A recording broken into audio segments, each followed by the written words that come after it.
و یکی از بانوان هنرمند زاده شهر پنجگین بوده. بعد ختم مکتب میانه سال 2005 به دانشگاه تکنولوژی تاجیکستان در شعبه غایبانه داخل شده. آن را سال 2010 با موفقیت ختم مینماید. بعد ختم دانشگاه به شرکت موبیلی سل به حیث هماهنگساز یعنی اپراتور و مدت 3 سال فعالیت مینماید. نامبرده به سبب شوق و رغبت زیاد داشتن با هنر دوزندگی با اعلام کردن سالهای 2019 2021 سالهای رشد سیاحی و هنرهای مردمی برای احیا نمودن هنرهای خلقی یک کارخانه خود دوزندگی با نام کارگاه دوزندگی آمینه بنیاد مینماید که برای 8 نفر زنان بیچاره و کسب آموزی دختران خانه‌نشین میباشد. کارگاه دوزندگی با تجهیزات‌های زمانوی مجهز درون داشته برای آماده نمودن لباس‌های ملی و لباس‌های عروسی برای دختران فعالیت می‌کند.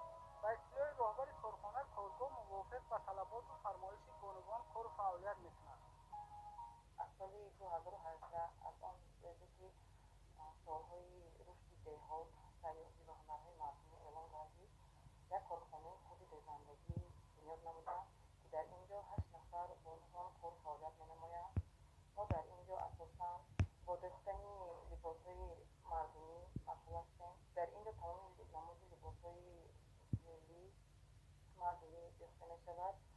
اساساً ما لباس‌های عروسان می‌دوزیم، بچگانه می‌دوزیم، نوستان موافق فرمایش اهالی اجرا می‌نماییم.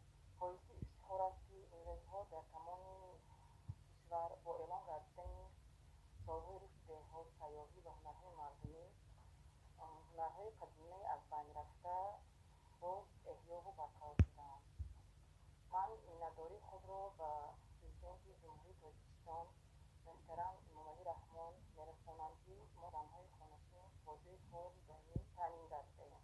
ما این کارخانه را اساساً برای دختران جوان